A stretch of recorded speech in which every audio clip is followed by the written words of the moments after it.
Just wanted to talk, that's all. How's it going, everybody? Welcome back. Welcome back. Tuesday, June 3rd, and Pinstripes are back on the menu. The Yankees are back from a road trip.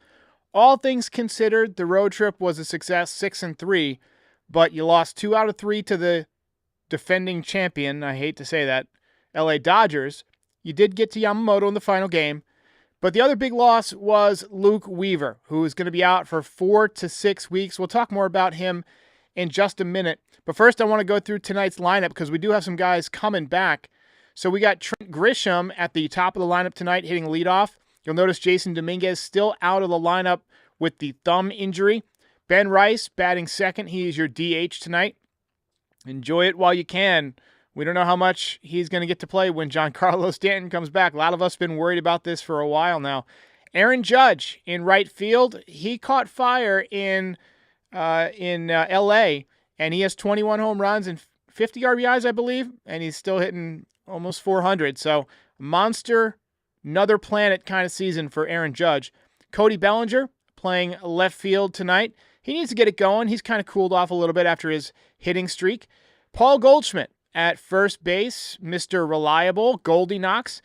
Jazz Chisholm back in there at third base. Welcome back to Jazz.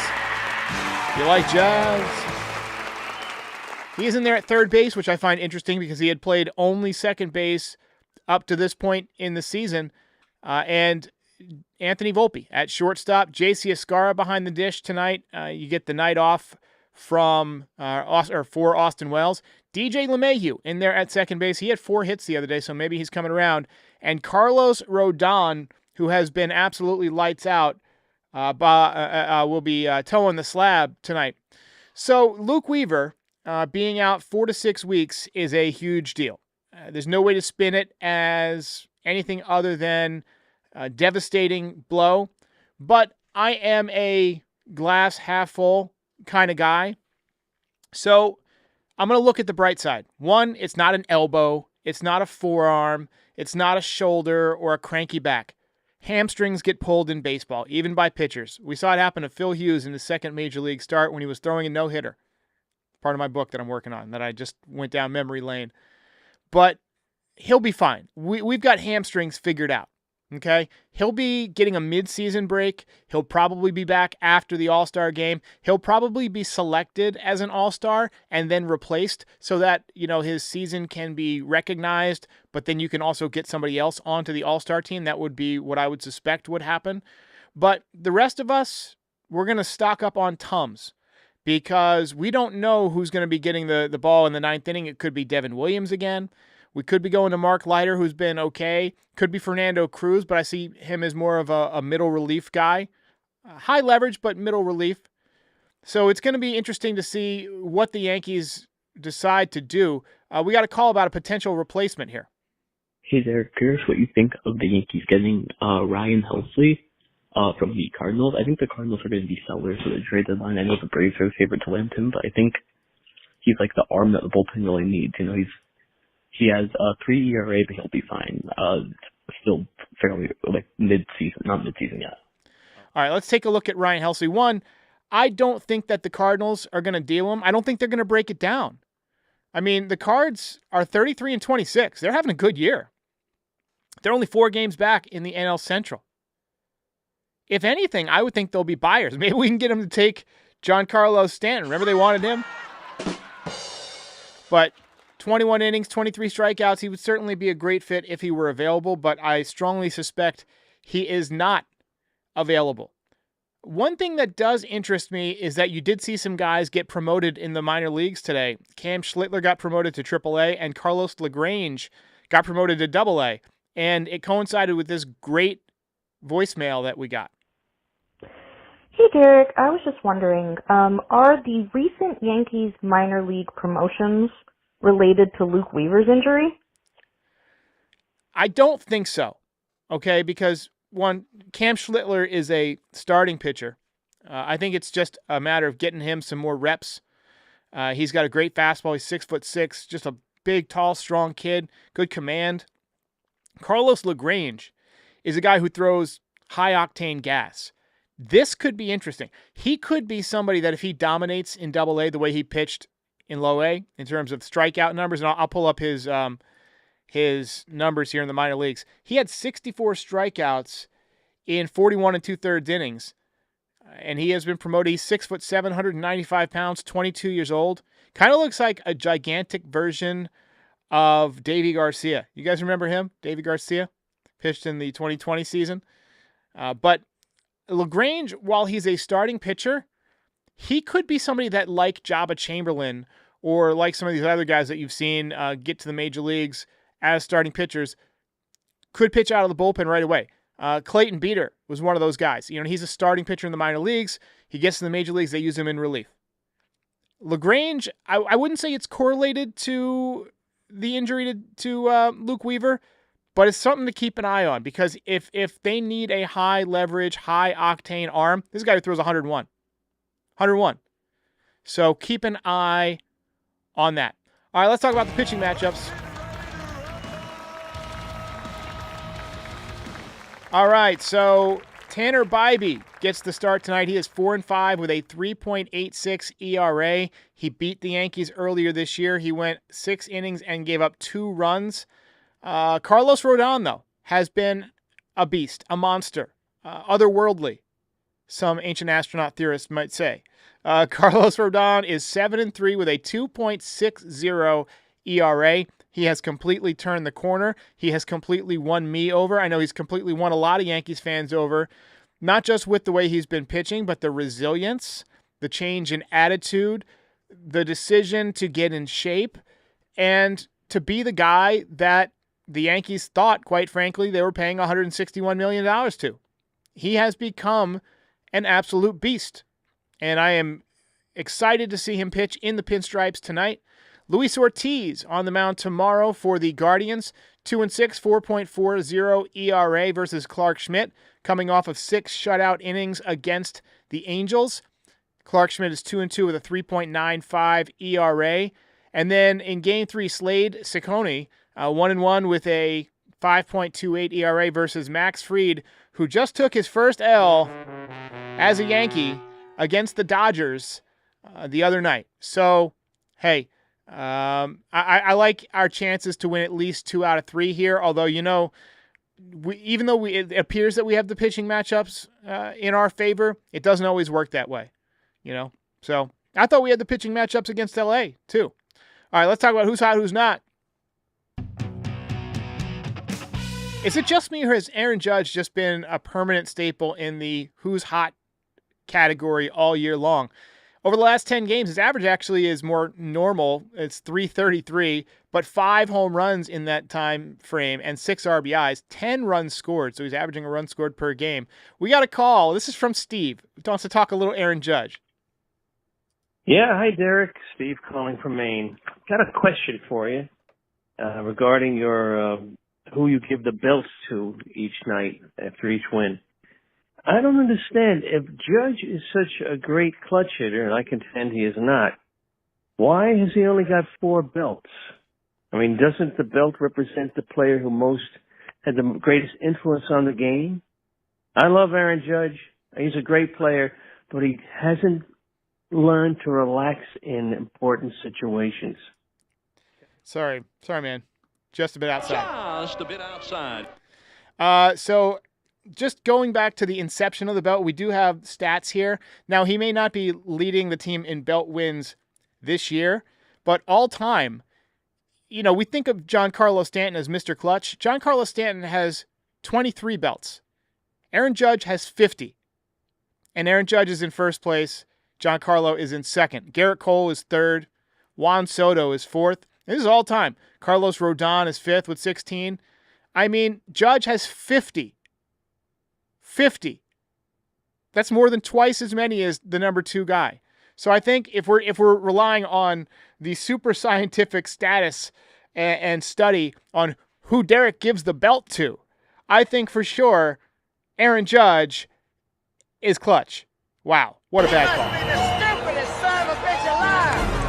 All right, Paul Goldschmidt, last 10 games, hitting .308, 1 home run, 3 RBIs. He's a guy that has been just consistent day in and day out. He hasn't gone on one of those tears with home runs or doubles or extra base power yet. It seems like he's hitting a lot of singles, and you know what? I'm fine with it. I'm fine on a cut down swing, a guy who just gets on base, drives in runs, plays good defense. Paul Goldschmidt having a great first year as a Yankee. We'll see if it's his only year. I suspect it will be. I suspect when I do my 5 Yankees who won't be back later this year, despite having an excellent season, he'll probably be on the list because I suspect the Yankees will go with Ben Rice next year. Who's not?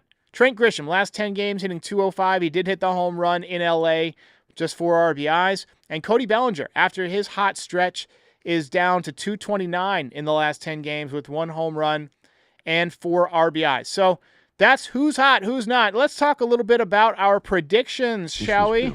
By a wizard. The NosTraderek prediction tonight, Mr. Ben Rice, who actually hit a home run off of Tanner Bybee the last time we faced him. I think he will hit another home run tonight. The home run that he hit in L.A. had to feel great. I mean, the crisp sound. There are only a few people that I've heard that when they hit the ball, like when they really square it up, it makes that kind of noise. Giancarlo Stanton and Aaron Judge are 2 of them. Ben Rice is in that category. Ronald Acuna, Shohei Ohtani. Like, that kind of crisp sound coming off the bat. I don't know what he has done to make his swing so efficient and so crisp. But when he hits it, they stay hit.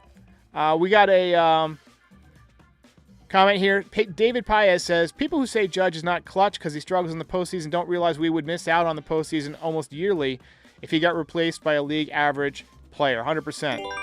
He's carried this team the last several years.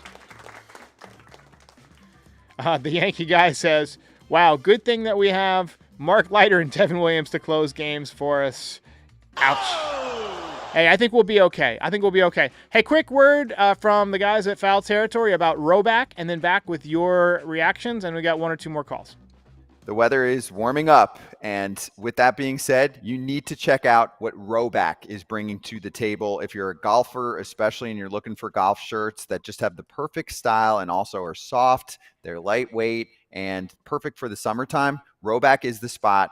Of course, FT's hooking you up with a code for 20% off at roback.com. That's FOUL on RHOBACK.com for 20% off all shorts, hoodies, polos, and more. All right, there you go, Roback. Appreciate it. And as Lori says in the chat, like and subscribe. She's also predicting a DJ home run. Look, the 4 hits the other day were pretty surprising to me. They weren't exactly raked, but you'll take it. You'll take base knocks every day of the week from him. Also, I wanted to take a little look at Cam Schlitler, who got promoted to AAA. He's now just 1 injury away from the Major League rotation, having a phenomenal season in AA. He is 24 years old, but 6'6", 225 pounds. He's made 9 starts. He's pitched 1 game in relief.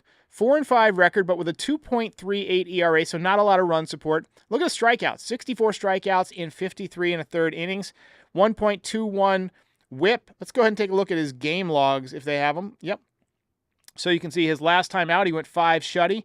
That was against Arkansas. And then time before that, 4 1/3, 2 runs, 6 shutty before that. Looks like he's had a couple of starts where he allowed 4 earned runs, but he's also had some really good ones. He had 7 shutout innings on April 24th. I mean, this is a guy who really impressed me in spring training, so much that I made like a player reel for him, and I got everything ready because I thought there was an outside chance that he could make the rotation. They gave him a few starts, and it seemed like they were taking a really, really close look at him. So, Orlando says these next 4 to 6 weeks will either make or break Devin Williams. I 100% agree. He's either going to get a second chance and do better, or he is going to flop even harder. And if he does, I'd imagine he could be one of the guys that gets traded. So, Ricardo says prediction is Devin gets no high blood pressure save. Unfortunately, I kind of agree. I wouldn't put him in with less than 3 or 4 runs. Even 3 runs is suspect. Unless you're playing, like, in a couple of weeks, we play the Angels again. Although the Angels hit him last time, didn't they? We were up by 3. Yeah, I mean, is there any team bad enough? I mean, we play Baltimore, we play the Athletics. I'm looking at who we play while Luke Weaver is out. So you're not going to use him in the 9th inning against Cleveland or Boston.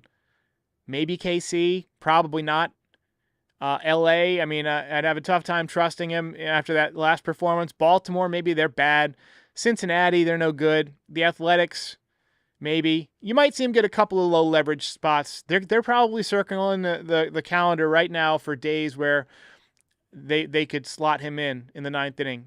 Knowing how the Yankees look ahead at things. So Virtual says, always hate to see guys getting hurt. Big problem with Dodgers pitching, obviously, makes you wonder what's going wrong. Well, I mean, it's almost like professional athletics is difficult, right? I mean, guys get hurt every year, and every year we talk about how many more guys are getting hurt. It's because every year these athletes push themselves further and further. They raise the bar higher and higher. They're trying to chase velocity. They're trying to chase spin rate. They're trying to do things that are unnatural for the human body. Hell, throwing a baseball is an unnatural motion for the human body. Lori C says it's make or break time for Devin Williams. That it is. All right, so that's where we're at. Again, Jason Dominguez still out of the lineup with a bruised thumb. I would expect to see him back at some point this week, but they're obviously being cautious. If he's not on the IL, they obviously don't think it's going to be a week or more. Otherwise, you just go ahead and put him on the IL and use the roster spot. Also, he does have some value running, like pinch running, so I would look for him to, possibly be an option to pinch run, just maybe wearing both mitts, both oven mitts this time. But yeah, I feel good about this series. The pitching matchups definitely seem to favor us. If the Yankees win 2 out of 3 in this series and 2 out of 3 against Boston, that's 4 out of 6. I think you sign up for that. I think you sign up for 4 out of 6. At this point, the Yankees are probably going to make the playoffs. I mean, it doesn't look like the East is very difficult at all. If you can just kind of, avoid that big slump in the middle of the summer, you should be able to win 95, 96 games, have every bit of chance to be the home field advantage in the American League, although the Tigers are going to be difficult there. But, maybe that AL Central will beat up on each other a little bit, and you never know what happens. Guys get hurt, guys get traded, things like that. So, all right, we will be back after the game tonight. Reminder to like, subscribe, check out our show merch, nyydesigns.shop. We got all sorts of fun stuff. And call in as part of the post-game show, 718-899-1068. We're going to highlight George Lombard Jr. tonight, and we're going to take a look at some other stuff going on in the minor leagues. And once again, I'll see you after the game. If you made it this far, do us a favor, hit the like button, hit the subscribe button, and join our community. You can also be a part of the show by calling in at 718-899-1068. Also, part of the way that we maintain and fund all of this is through nyydesigns.shop. Check it out now. Get all sorts of fun Yankees merch, hats, hoodies, zip-ups, beanies, mugs, you name it. We've got it. Check it out, nyydesigns.shop, and check out Pinstripe Territory on all your favorite podcast platforms. We are the official Yankees podcast of the Foul Territory Network. We're here for post-game shows after every single game, and we're here before a lot of games to talk about the game, preview the lineup, the pitching matchups, and things like that. And we're here all off-season to talk about the latest in Yankees rumors, news, etc. Join our community. We'll see you next time.